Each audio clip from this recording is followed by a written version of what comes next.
आज कहानी स्विंग के मास्टर की, वो जिसके नाम वनडे में 500 से अधिक विकेट का खिताब है, मैच फिक्सिंग की कंट्रोवर्सी ने जिसका करियर खा लिया, जिसके बारे में सचिन ने लिखा है he made the ball talk.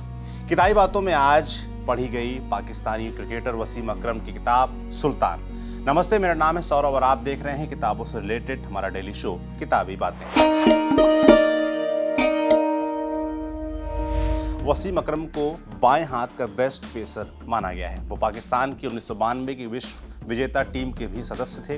Harper Collins से आए उनके इस मेमोर में सह लेखक हैं ऑस्ट्रेलियाई पत्रकार गिडेन हेग। किताब में वसीम ने अपनी क्रिकेटिंग यात्रा के कई रोचक पहलू खोले। हमने किताब में से कुछ दिलचस्प ब्यौरे आपके सामने रखने की कोशिश करेंगे।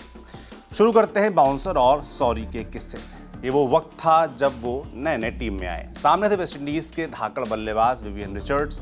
वसीम अकरम ने बाउंसर फेंका और रिचर्ड्स की टोपी गिर गई। ऐसा कभी हुआ नहीं था तो रिचर्ड्स भड़क गए। ऊपर से अकरम रिचर्ड्स की स्लेजिंग भी करने लगे तो रिचर्ड्स आग बबूला हो गए और अकरम को मुंह बंद रखने को कहा। अकरम अपने कप्तान इमरान खान के पास गए और रिचर्ड्स उन्होंने बताया कि रिचर्ड्स धमका रहे हैं। इमरान ने कहा कि डरने की बात नहीं है तो बिंदास गेंद डालो। जब उनकी टीम वापस ड्रेसिंग रूम पहुंची तो अटेंडेंट अकरम के लिए एक संदेश लाया कि कोई बाहर आपको बुला रहा है। अकरम ने मासूमियत से पूछा कौन है। वो उस वक्त बहुत आराम के फेज में थे, एक पाँव का जूता भी उतार चुके थे। अटेंडेंट ने कहा आप चल लें तो आपके लिए अच्छा रहेगा। अकरम ने देखा कि रिचर्ड्स अपनी टी शर्ट उतार कर बाहर डॉन जैसे खड़े हुए, उनके कंधे पर एक बैट है। अकरम भागकर फिर से इमरान खान के पास गए। कप्तान बचा लो। इमरान ने कहा अब मैं क्या करूं, तुम्हारा लफड़ा है, तुम देख लो। अकरम आखिर रिचर्ड्स के पास पहुंचे और सॉरी बुदबुदाए। रिचर्ड्स ने कहा कि अगली बार ऐसी हरकत की तो मार डालूंगा, ये तुम्हारी आखिरी वार्निंग है। 1992 के विश्व कप का ही एक और किस्सा आपको सुनाते हैं। पर्थ के एक होटल में एजाज अहमद और सकलैन मुश्ताक के साथ नाश्ते की टेबल पर थे वसीम अकरम। उन्होंने अखबार खोला और हेडलाइन पर नजर पड़ते ही उनके होश फाख्ता हो गए। उसमें कप्तान इमरान खान के हवाले से एक बयान छपा था, मैं चाहता हूं कि वसीम तेज गेंदबाजी करें।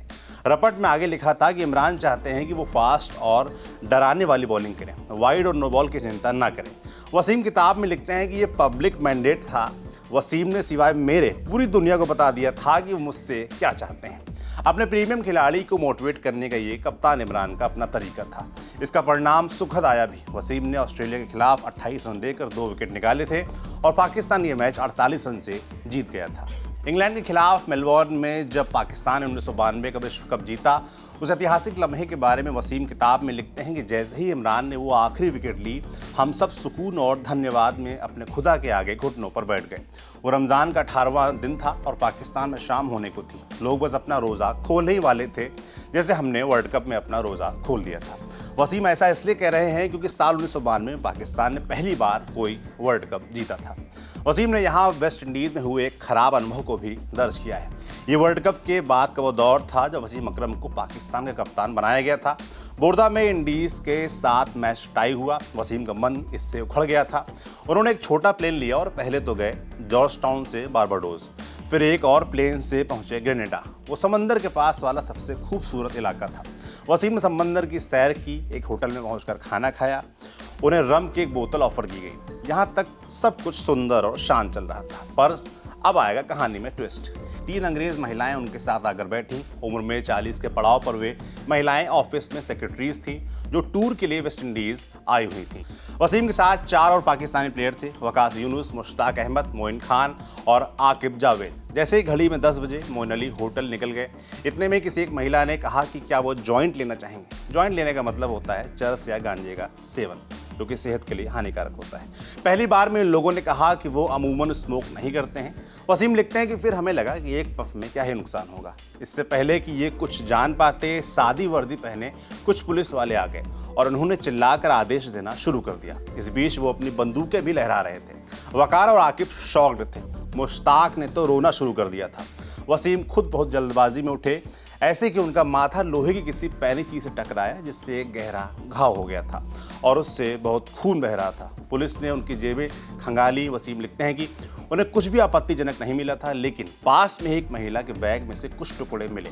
वसीम और बाकी खिलाड़ियों को एक कैफे ले जाया गया जहां एक सीनियर ऑफिसर ने उनसे कहा तुम लोग तो पाकिस्तान क्रिकेट टीम से हो ना, अब नहीं मुस्कुराओगे तुम लोग। उन्हें बाद में पुलिस स्टेशन ले जाया गया। वसीम लिखते हैं कि माथे से लगातार खून बहने के बावजूद उन्हें खून पोंछने के लिए एक टिश्यू भी नहीं दिया गया। जैसे तैसे खालिद महमूद के दखल से एक वकील का बंदोबस्त किया गया और इन सब की बेल हुई। रात को 2:30 बजे वसीम को अस्पताल ले जाया गया, जहां उनके माथे पर 4 टाँके आए। इसके बाद उन पर यह दबाव डाला गया कि वो इंडीज में हुए इस अपमानजनक व्यवहार के बाद दौरा छोड़कर चले जाएं। लेकिन इमरान खान से बात करने के बाद वसीम ने मैच खेला। हालांकि पाकिस्तान ये मैच हार गया था। किस्से सिर्फ पाकिस्तान से नहीं, हिंदुस्तान से भी जुड़े हैं। ये तब की बात है जब वसीम अकरम आईपीएल में कोलकाता नाइट राइडर्स के बॉलिंग कोच हुआ करते थे। उस वक्त तक ये नियम बन गए थे कि पाकिस्तान के प्लेयर्स सिर्फ दिल्ली या मुंबई से ही आ जा सकते हैं, यानी एंट्री और एग्जिट सिर्फ दिल्ली या मुंबई से ही हो सकती है। इसी वजह से वसीम अपने बेटे तैमूर की ग्रेजुएशन की कॉन्वोकेशन सेरेमनी अटेंड नहीं कर पाए, क्योंकि वो कोलकाता से दुबई के लिए फ्लाइट नहीं ले सकते थे। वसीम लिखते हैं कि वो केकेआर के लिए आगे भी काम करना चाहते थे। उमेश यादव, मोहम्मद शमी, जयदेव उनादकर जैसे बॉलर्स को ट्रेन करना उनके लिए अच्छा अनुभव था। शाहरुख के बारे में वसीम लिखते हैं कि वो एक बड़े दिल वाले विनम्र व्यक्ति हैं। जब भारत सरकार ने पाकिस्तान के खिलाड़ियों को बाहर का रास्ता दिखा दिया तो वसीम के लिए बतौर पाकिस्तानी कोच काम करना मुश्किल हो गया। जिसके बाद साल 2013 में अकरम ने केकेआर के साथ अपना करार खत्म कर दिया। क्रिकेट और राजनीति के घालमेल से मिला एक और जानकारी वसीम अकरम हमें देते हैं। ये 19 फरवरी 1999 का दिन था। उसी दिन अटल बिहारी वाजपेयी ने बस से लाहौर तक की यात्रा की थी। दोनों देशों के बीच अमन बहाली के लिए फेमस लाहौर डिक्लेरेशन भी इसी यात्रा के दौरान हुआ था। भारत और पाकिस्तान के बीच उसी दिन कोलकाता में मैच खेला जाना था। सचिन को आउट दिया जा चुका था और कोलकाता का क्राउड इससे बहुत गुस्से में था। अंपायरों ने मौके की नज़ाकत को समझते हुए चाय के लिए नियत वक्त से पहले ही घोषणा कर दी।